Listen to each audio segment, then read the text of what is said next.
This is CGTN, China Global Television Network.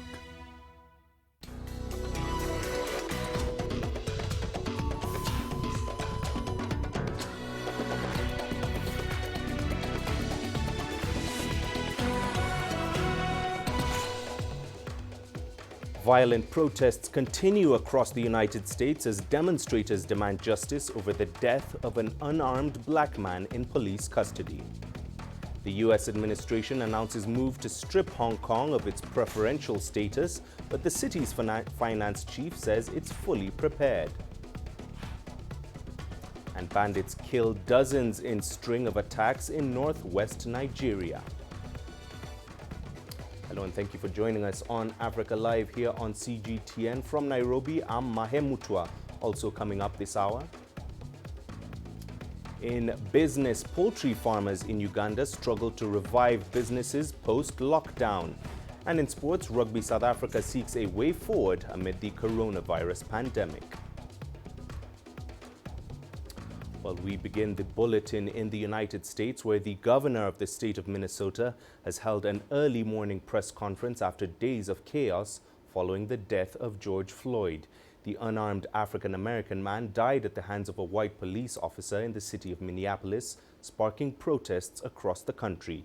Tim Walz addressed the public at 1:30 a.m. local time on Saturday. The situation is incredibly dangerous. The situation is fluid. It is dynamic. I myself can fully understand the rage. I spoke this evening to George Floyd's siblings quite extensively. I understand that rage. We've talked about it. We understand what has to happen. What's going on out there right now is not that. The wanton destruction, and specifically of ethnic businesses that took generations to build, are being torn down. Our reporter Dan Williams filed this report from the city at the center of the protests, Minneapolis. There is a continuation, it has to be said, of the events that we've seen over the last few nights here. Around 2 hours or so ago, the riot police were all lined up here with the National Guard, and then very quickly they then moved out, and there've been all sorts of loud bangs. You can probably hear one or two of them now. Tear gas being fired as well. And the police and the National Guard simply moved away, it has to be said. Now, the main news today, of course, surrounds the police officer, or former police officer now, that was seen kneeling on George Floyd's head on Monday. Derek Chauvin has now been arrested and charged with third-degree murder. And the other three police officers from Monday involved in that incident, we're told that the investigations into their behaviour are still ongoing. And many of the protesters here saying they simply have had enough with war that's been going on around police brutality of African Americans. Just because there's a curfew does not mean we're not still going to fight for what we believe in. I mean, if that's going to take from sunrise to sundown, then so be it. I don't think you can really settle and be okay with just the arrest of just one of the officers. I feel like it needs to be every officer involved, even the officer that was witnessing it happen in front of his face, because even though he didn't physically commit the crime, even though he wasn't there doing it, you're watching a man lose his life. And a little earlier as well, just to kind of sum up the craziness of the day here in Minneapolis, a CNN crew was also arrested live on air. Omar Jimenez was the reporter. He was taken in by police. Again, just really summing up just how tense the situation really is here in Minneapolis. Well, the case of George Floyd has reignited anger over police killings of African Americans. For analysis, we spoke to Ibama Doon, a political analyst and public affairs consultant in Washington. Many African Americans in this country have been talking about for centuries. Unfortunately, it's not news unless it's violent. Your correspondent talked about 1960. There's been a lot of language that continues to come from the White House that continues to seem as if it's sending a signal to others that it's okay. And the police brutality, it's been going on forever. I mean, police patrols started under slavery. And we don't talk enough about that part of the history. But in terms of the brutality that we continue to see police perpetuate against African Americans and African American men, some of those, some people who have died as a result, they've been unarmed. But just recently, Breonna Taylor, a 26-year-old woman who was in her home, was shot and killed by police officers. If you can't be safe in your home, where can you be safe? My friend Sabrina sent me a text. She's in Minneapolis, and she said this: if peaceful protests worked as well as getting people's attention to do something, maybe the riots and fires wouldn't be happening right now. I think that it speaks to it right there. These are decades of systemic racism, and people keep asking us to have patience for the right legislation and decisions to come down. That doesn't happen. I mean, I don't agree with the violence that's going on, and I think many of us don't. But a lot of the questions should be who's coming in and inciting this violence in the midst of these peaceful protests. For decades we've been saying that there are other people, that outsiders that come in that create the violence that you're now seeing on television that are not part of the peaceful protests.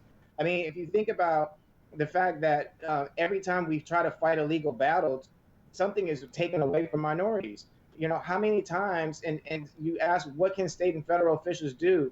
What they actually can do is actually do the job.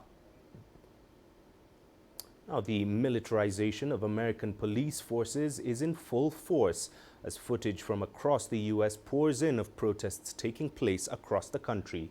CGTN's Timothy Ulrich takes a look.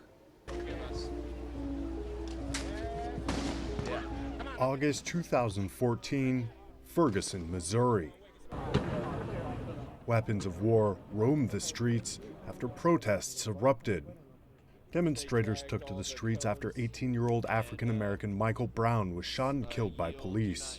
The Midwest city turned into a battleground virtually overnight. And the show of force on display on the streets of Ferguson sparked a wider debate on police militarization, with then-President Barack Obama calling for an investigation. There is a big difference between our military and our local law enforcement, and we don't want those lines blurred. Obama called for an investigation into a program known as Chapter 1033. Put in place in 1997, it allowed police forces to buy surplus military equipment from the Department of Defense. In 7 years, police departments had bought over $5 billion worth of military gear. What's happening in Minneapolis now highlights how little things have changed. From the same trigger of protests to the same weapons of war on the streets. Timothy Ulrich, CGTN. U.S. President Donald Trump has ordered his administration to begin revoking Hong Kong's special trade status. It comes after China announced national security legislation for the city. Nathan King reports from Washington. It's quite incredible timing, really, because, of course, it comes on the day where we're seeing huge amounts of security operations here in the United States after the police killing of George Floyd. In fact, there's a lockdown here at the White House. Lucky I could be on the air with you about an hour and a half ago, and there's still a demonstration outside, and you saw the mass of police here. But it's interesting that essentially what has been going on in Hong Kong for a year, demonstrations, is getting the opposite reaction from the US president. And essentially what he said, following on from what Mike Pompeo said about this national security legislation, which, let's face it, isn't even law or implemented yet, is just going against one country systems. He says it's actually one country, one system now. So basically, we don't have the details, but essentially he is threatening the special status of Hong Kong that's been established since the early 90s. Now, if everything's implemented, basically that could mean tariffs on Hong Kong and be treated exactly like the rest of China. There is also going to be targeted sanctions, long arm jurisdiction, we're used to that phrase, on PRC officials and Hong Kong officials linked to Hong Kong. And then there's also questions of visas from Hong Kong as well, the State Department doing a few other things.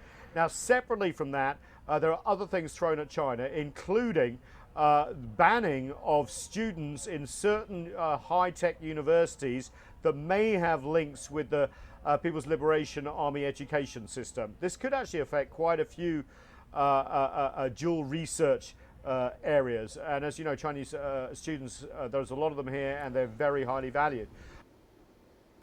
Well, our reporter Zhu Dan is in Hong Kong with reactions from residents to Trump's announcement. Paul Chen, the city's financial secretary, said Hong Kong has fully prepared for any possible sanctions from the U.S. It won't have huge impact on the international financial hub. The city will still be treated as an independent customs territory by the World Trade Organization. The American Chamber of Commerce in Hong Kong said on Saturday it was a sad day for the global financial center, hours after U.S. President Donald Trump moved towards stripping the city of its special treatment. Hong Kong's opposition camp accused the pro-Beijing camp of failing to persuade the central government to honor its promises under the one country, two systems principle as guaranteed under the Basic Law, the city's mini constitution. While veteran Democrat Martin Lee said on Friday, what Beijing is doing now is unconstitutional and the aim is to take comprehensive control of Hong Kong. But pro-establishment politicians who shrugged off the announcement of Donald Trump slammed the opposition camp for inviting American interference in the city's affairs and lobbying for sanctions. Some Hong Kong lawmakers say Trump's decision was a recklessly arbitrary step. Martin Liao, the member of the Executive Council, also a barrister, said if the National People's Congress does not plug the loophole, that is the national security law in Hong Kong, will the U.S. lower its tariffs in the trade war? Will it not accuse China as the source of the coronavirus? Will it leave Huawei alone? He said Hong Kong has become a battleground for the U.S. to undermine China's rule of Hong Kong and China's peaceful development as a whole. Well, the European Union has also voiced its concerns about China's plans to introduce a national security law for Hong Kong. But the EU has stopped short of suggesting sanctions against Beijing, saying that would do little to resolve the crisis. Tony Waterman has more from Brussels. The European Union has expressed what it calls grave concerns over China's decision to make a new security law in Hong Kong. In a statement, EU governments said that the new rule risks undermining the one country, two systems policy and calls into question China's will to uphold its international commitments. Speaking to the press after the EU Foreign Affairs Ministers meeting, High Representative Josep Borrell said that the EU and China share a complex relationship that cannot be reduced to one single issue. We want also to stress that our relationships with China are based on mutual respect and trust. And I want to underline this, mutual respect and trust. But this decision calls into this question. And I think that we will have to raise the issue in our continued dialogue with China.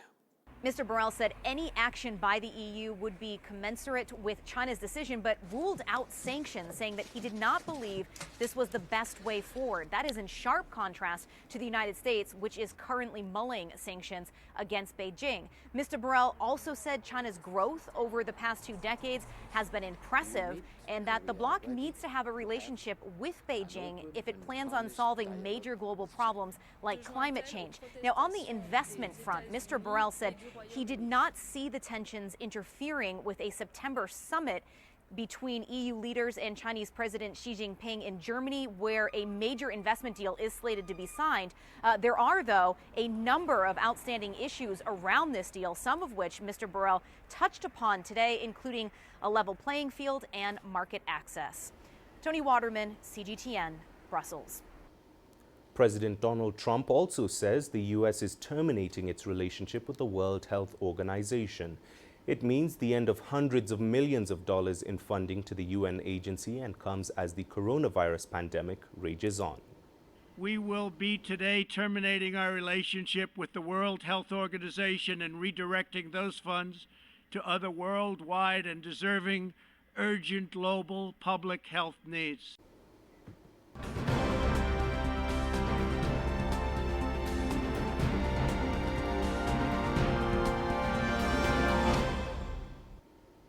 Well, let's now look at how the coronavirus is spreading across the world. There are nearly 6 million cases globally. Africa has recorded more than 135,000 cases with over 56,000 recoveries. The continent has reported nearly 4,000 deaths. Here is a closer look at the figures across the regions. Northern Africa has nearly half the cases reported on the continent. Egypt is the most hit country in the region. Starting today, it will begin implementing new measures to curb the spread of the virus. The new controls will continue for 15 days. They include a nationwide curfew from 8 p.m. to 6 a.m. local time. All entertainment facilities will remain closed. In West Africa, Nigeria leads the region with more than 9,000 confirmed cases.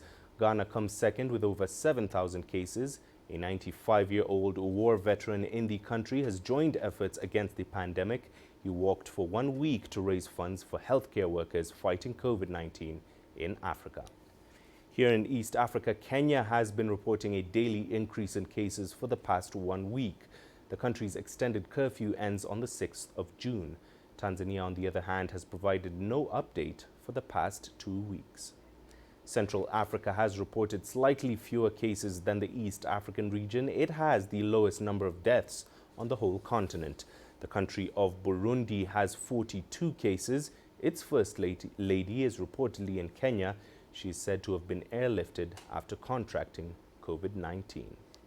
And finally, we take a look at the third most affected region on the continent, Southern Africa. It has the worst hit country, South Africa, which has the most confirmed cases on the continent. Neighboring Namibia has only 23 cases.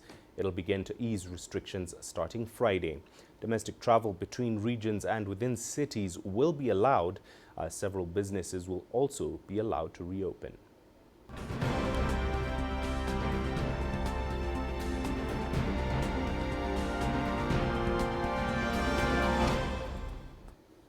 Now, as the world races to create a vaccine, the World Health Organization and partners have launched the COVID-19 Technology Access Pool.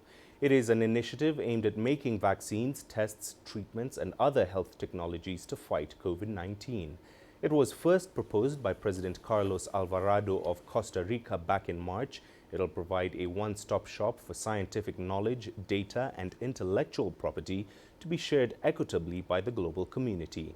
This will help ensure faster and more equitable access to existing and new COVID-19 health products. While it will be voluntary and based on social solidarity, the WHO has called on all developers to join in efforts in making it a success.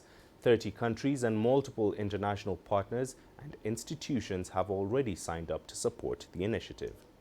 Through CTAP, we're inviting companies or governments that develop an effective therapeutic to contribute the patent to the medicines patent pool, which would then sub-license the patent to generic manufacturers. CTAP is voluntary and builds on the success of the medicines patent pool in expanding access to treatments for HIV and hepatitis C. WHO recognizes the important role that patents play in fueling innovation. But this is a time when people must take priority. Tools to prevent, detect, and treat COVID-19 are global public goods that must be accessible by all people. The promise of safe, effective, and affordable scientific discoveries, as well as treatments, medicines, and vaccines, must guide our actions and allow to overcome a crisis that has caused so much pain in so many communities around the world. On the other hand, it would be useless to reach these incredible technological developments if we cannot guarantee affordable access to technologies. I don't think we can ever, in our very unequal society, expect anything to be fully equal. But what we know is that if we leave it to the usual mechanisms of monopoly pharmaceutical companies driving up the prices, it will mean that those who are poor, whether they're in the rich countries, the middle-income countries, or the whole of the poorer countries, they won't have access unless we have this kind of patent pool. So to me, it's an absolutely essential step in moving towards greater equality of access. Now, Lagos, which is the epicenter of the COVID-19 pandemic in Nigeria, is facing a new challenge. it's running out of bed space for patients of the disease. The government of the city now says it would adopt a strategy of home care treatment for mild cases, but experts are warning that could be dangerous. CGTN's Deji Badmus has the report. It's something many saw coming. Even the Lagos state government had always known its COVID-19 cases could explode beyond the capacity of its healthcare infrastructure. And that's exactly what is playing out at the moment. On the average, the city now records 100 cases of COVID-19 every day. The government has been opening new isolation centers, but the infection rate is outpacing the construction of the centers. As we open new isolation facilities, they start to fill up relatively quickly, and we're running at about between 60 and 70% bed occupancy now. Part of the reasons why there's still some bed space left in the isolation centers is because patients are getting discharged. But there's one other worrying reason. As we diagnose and we try to evacuate the patients to the isolation centers, we're finding it difficult finding some patients. And the trend is increasing. Authorities say the runaway patients are choosing to isolate themselves in different places.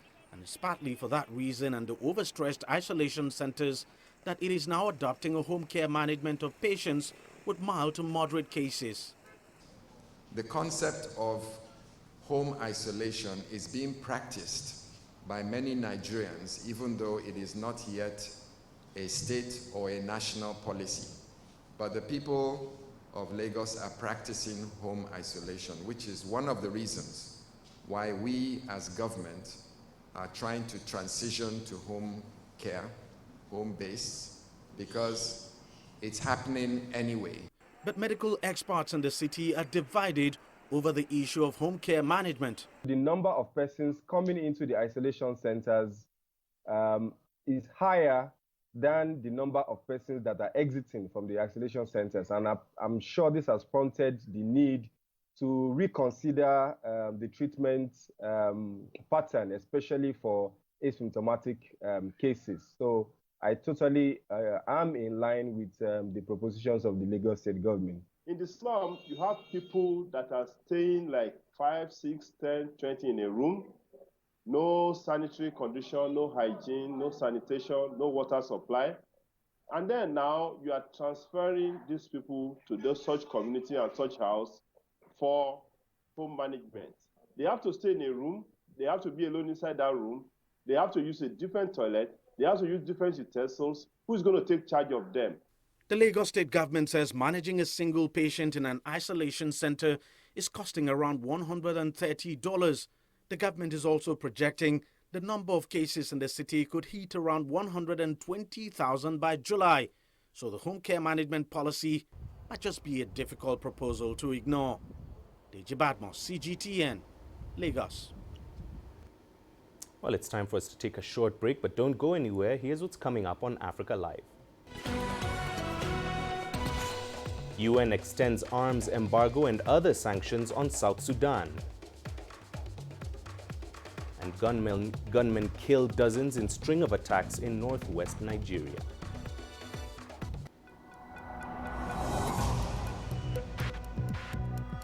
Each day, there are millions of stories. Each one can open new perspectives, new possibilities. Wherever you look, we are there to see, discover, explore. We put the pieces together to find what really matters to you, all around the world, all around the clock. Our reporters are at home across the globe. From our headquarters in Beijing and production centers in Washington, Nairobi, and London, China Global Television Network. Stories from across the globe, reaching people across the globe. CGTN. See the difference.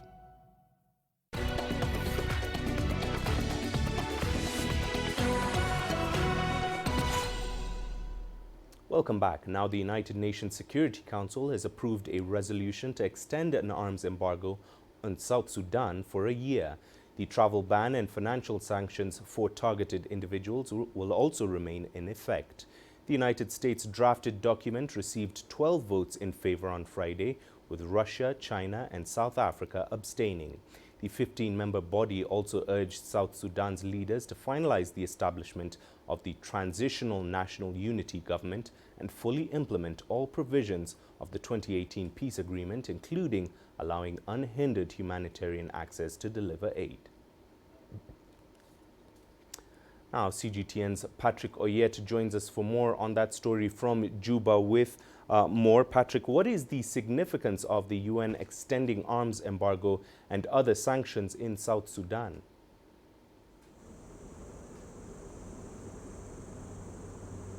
Yeah, it's really important in this way that, the peace agreement itself in South Sudan, which is currently being implemented, came into place or came into being because majorly of the pressure from the UN, pressure from the international community. It is not that this peace agreement came into being because the parties compromised really and wanted to bring peace, but because of a lot of pressure, that's why the peace agreement came. And from the experience we have seen, we can say that the sanction is really significant because even when the implementation of the peace agreement started, there was a lot of delay and concerted effort, concerted pressure from the UN, from the international community is what actually led to the formation of the government to begin. And when the formation of the government began, unfortunately, the coronavirus pandemic struck.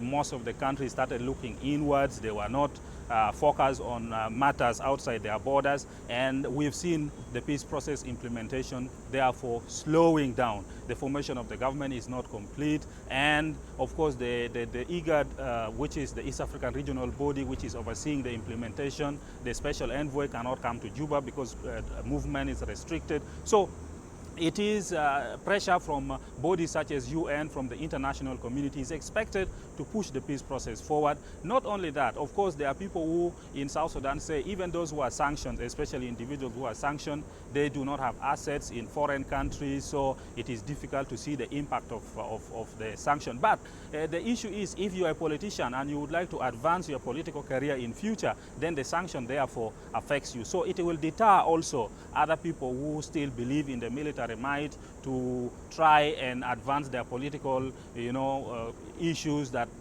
they want to fight to become something in the government. They will fear that if they follow that route, they might also be sanctioned. So yes, the arms embargo and the sanction definitely has some significance in South Sudan. All right, Patrick, thank you very much for that. Patrick Oyet joining us live there from Juba, South Sudan. Well, staying in the country, the United Nations says it has 16,500 peacekeepers serving in the country. One female peacekeeper, a sergeant from Ethiopia, is playing a vital role as a mechanic for the mission in the East African country, which is protecting more than 180,000 civilians sheltering in UN compounds across the country. Patrick Oyet reports. Sergeant Almas Desta joined the Ethiopian Army 6 years ago after completing a 2-year course in auto mechanics. The 26-year-old is currently serving with the United Nations mission in South Sudan field office in Yambio, Western Equatoria State, one of 47 female peacekeepers from Ethiopia deployed to Yambio. Sergeant Desta says she is grateful for the role. It touches my heart to realize how beautiful South Sudan and its people are. They treat me as their friend, daughter, and family. It feels like my second home. It is very motivating to see them viewing me as a role model, since I'm a female peacekeeper and a mechanic, carrying out my duties with my male counterparts. While Sergeant Desta is a committed peacekeeper, she says being away from her family and loved ones, especially during the ongoing COVID-19 pandemic, is difficult. Being away from family in a time of such a worldwide health crisis is worrisome.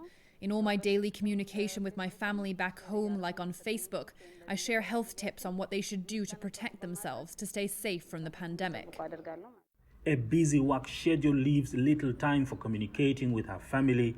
The sergeant fixes and maintains an average of 4 vehicles per day to ensure UNMISS peacekeepers can patrol the region and provide protection to vulnerable civilians consistently.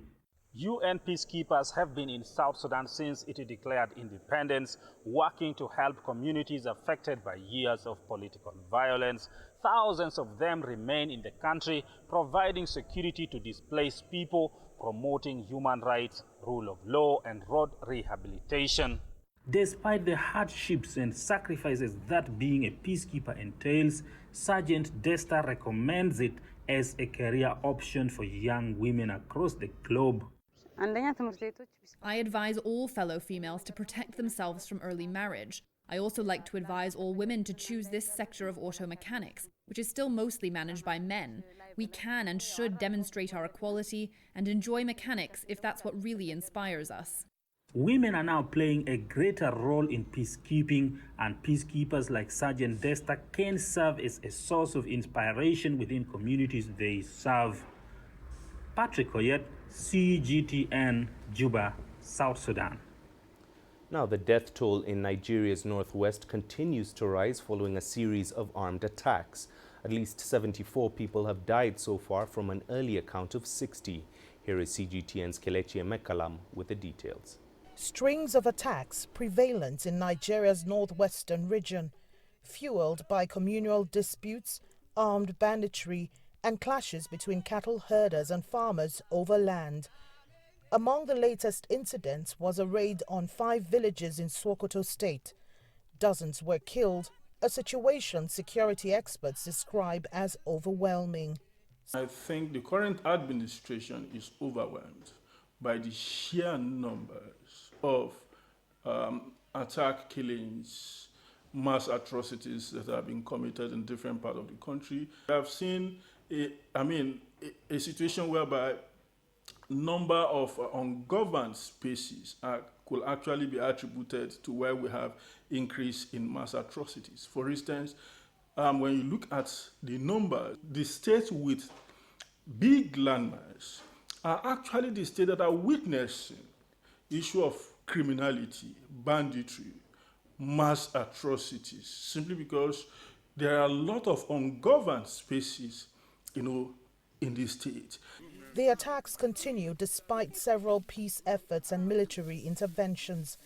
An estimated 8,000 people are reported to have died and more than 200,000 displaced from their homes since 2011. Many worry that government isn't doing enough to end the crisis. All Nigerians must be involved, but government must take the lead.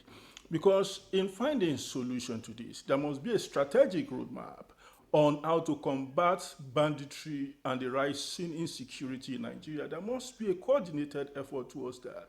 Government must be very clear, in terms of how to coordinate the security agencies, both military and paramilitary organizations, on how to get involved. We need to do massive recruitment, well-trained security personnel with, modern day, equipment.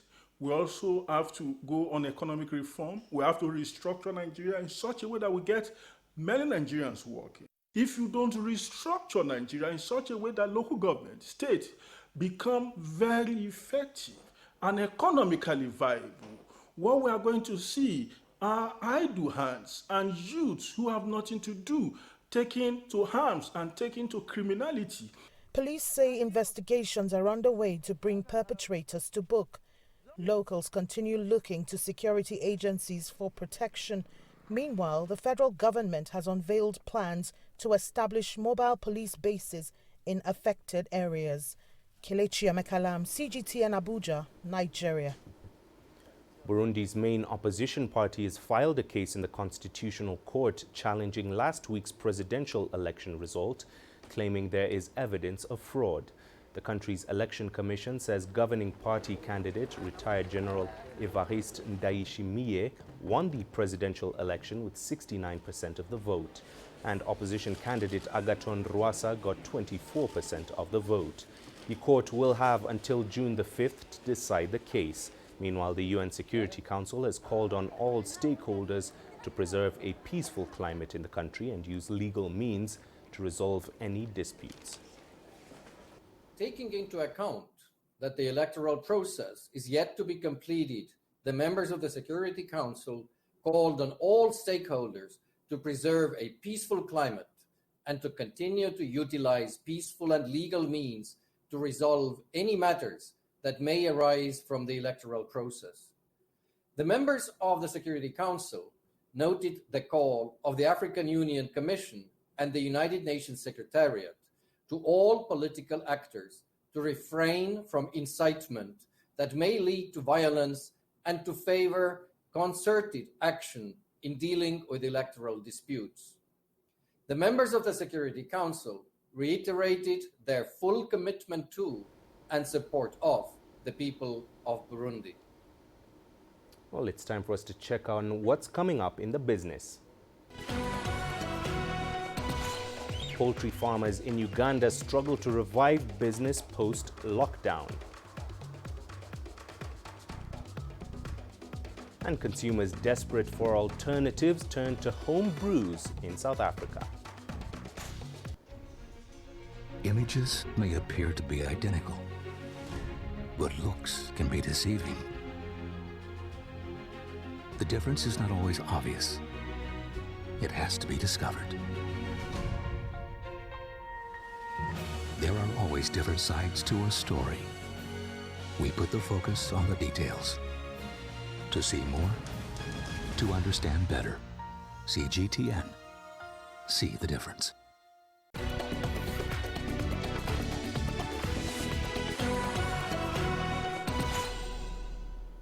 Welcome back. Now, poultry production in Uganda has been steadily rising over the years. The country is now a key supplier of eggs and chicken in East Africa. However, the COVID-19 pandemic has drastically changed the outlook for poultry farmers. They are struggling to recover after the nation went into one of the continent's strictest lockdowns. CGTN's Leon Senyange now reports. Anthony Serunjoji lives and works on his 1-acre farm on the outskirts of the capital, Kampala. From his 13,000 birds, he sells eggs and chicken. But it has been a tough 2 months since the COVID-19 crisis began here in March. We've been hit by inaccessible markets, lack of feeds or insufficient feed ingredients that does not allow production to flourish as it was before. The crisis has put a crack in his earnings. He has lost more than $20,000 every month. With the restriction on transport, Serunjoji has not been able to offload thousands of birds, and that has greatly affected his production plans. With many hotels, restaurants and fast food establishments shut, the crisis pushed egg and chicken prices down as well. A tray of eggs now costs $2, half the price before the crisis. The buyers are in their homes. We need to access them, but we cannot because we are not allowed to drive around. So we are stuck with stock that no one is willing to buy at the moment. So it goes down to the prices dipping. It's actually nosediving. That has been the concern for over 500,000 intensive poultry farmers. While the crisis has exposed major unknowns in the sector, there is already a push to get back to business as usual. Poultry having a short payback period in terms of birds, we are going to recover so fast because, for example, when people come to town to work, they must eat. And one of the things they eat is chicken as fast as possible. When fast food restaurants start working, people are going to start. When they open universities and schools, the Uganda government has started easing its lockdown restrictions, and farmers like Serunjoji hope that will mean accessing feed and medicines more easily, putting them back in business. Leon Senyange, CGTN, Kampala, Uganda.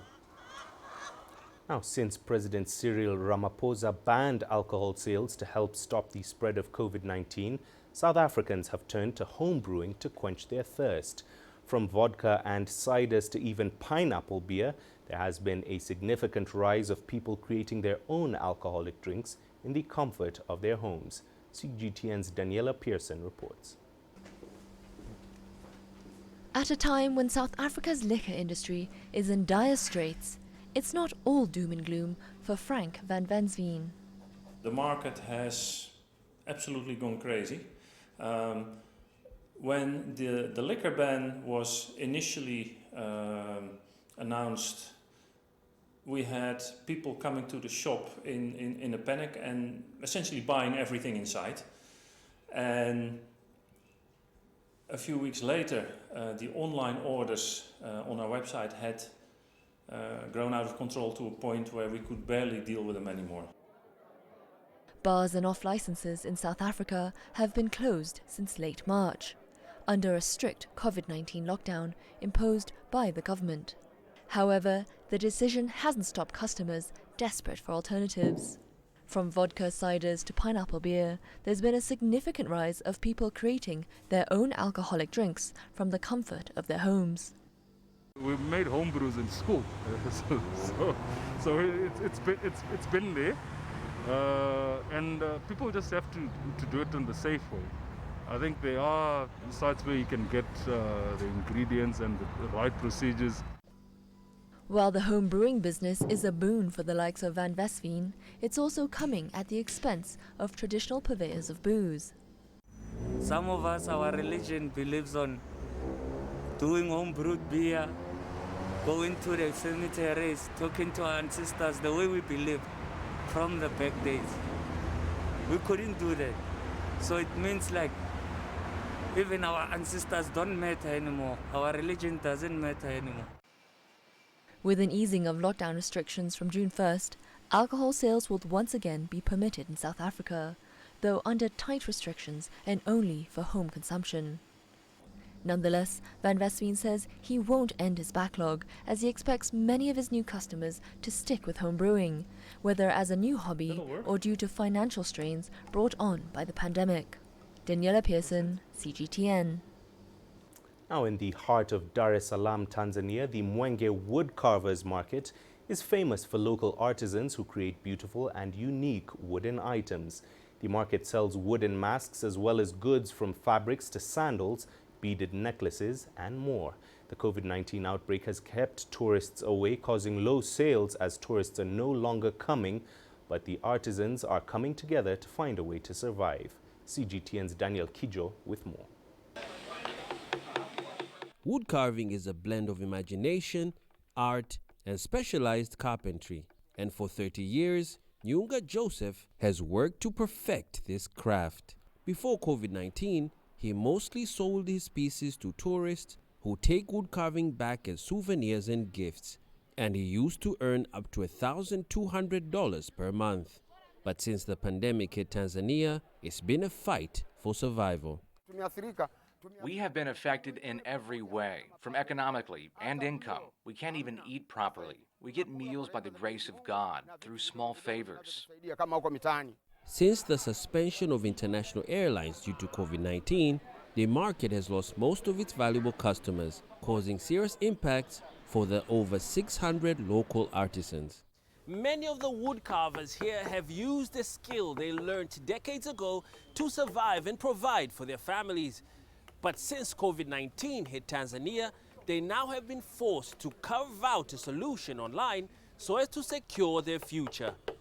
Formed in 1987, the Association of Tanzanian Wood Carvers was the first to be registered by Tanzania's Art Council. The association has over 700 members in Zanzibar, Arusha, Dar es Salaam, and Tanga. Its management has now decided to open a virtual market website and introduce online payments so artists can share their craft and do sales beyond their locations. We have placed ads on television and radio so that all wood carvers can register on the association website. We ask them to upload their works so we can sell them online, so as we can reduce the damage we are facing. But there is hope. The Tanzanian government recently opened its airspace. Tourists aboard Ethiopian, KLM, and Turkish Airlines are expected to land in Tanzania in a few weeks, something that will be beneficial for the market as the country opens its tourism sector following nearly 2 months of lockdown. Nyunga says the government must find a way to direct that traffic to woodcarvers as well. When these tourists come, they should not just go to Kilimanjaro or only in the national parks. They should come to Mwenge and other areas that sell wood carving-based art. As it stands, Nyunga says the difficulties outweigh the benefit for wood carvers in the country. It's hoped as the government tries to bring back tourism as responsibly as possible, the odds would improve for the best for wood carvers. Daniel Kijo, CGTN, Dar es Salaam. And still ahead in this bulletin,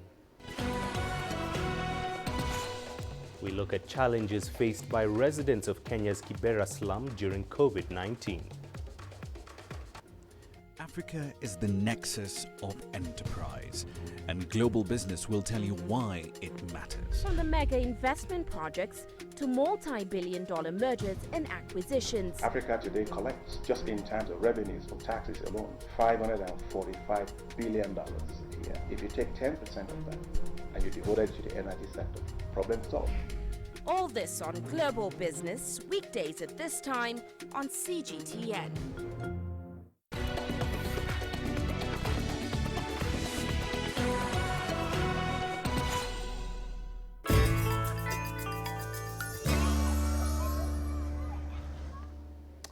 Now, since coronavirus started, we've been shooting stories of people impacted by the COVID-19 pandemic.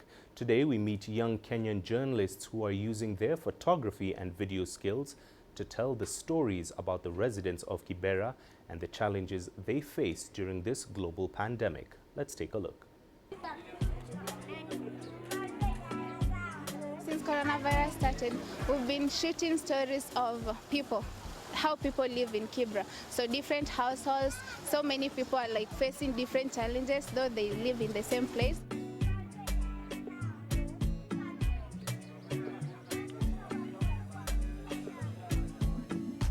But these are the little things we can do to change the world in a big way. From Kibera, I am Sylvia Asiamo. I'm Irene Janet, I'm 17 years old, and I'm also a photographer and a videographer. My name is Sylvia Adhiambo. I am 13 years old and I am a student journalist. I'm doing these stories because I want the people from Kibera and also those who are out from Kibera to at least know and understand that these people in Kibera are really suffering and they really need help. Most people in Kibera live by working, money, food. And now there is no jobs, they're just at home. Kids want to eat, they also want to eat. So it's difficult. Kids are not supposed to be playing, greeting each other, but now with the way people live here, their houses are small, they're squeezed, they're made out of mud and sheet metal. You might find a family of 5 in a single room. There's no way you can keep them in the house to stay like the whole day without food. The kids who are actually in the journalism club are passionate about telling stories from Kibera, and there's also that need of informing people what is going on because they live here. You know, if you don't tell people the stories from Kibera, it will be forgotten. So they are playing actually a very important role.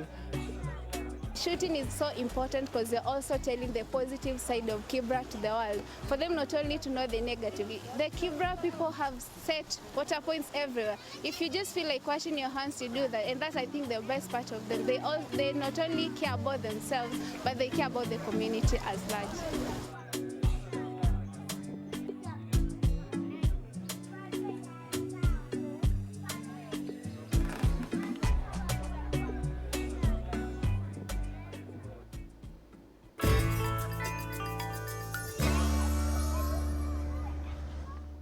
And here's what's coming up on Africa Live Sports. Rugby South Africa seeks a way forward amid the coronavirus pandemic.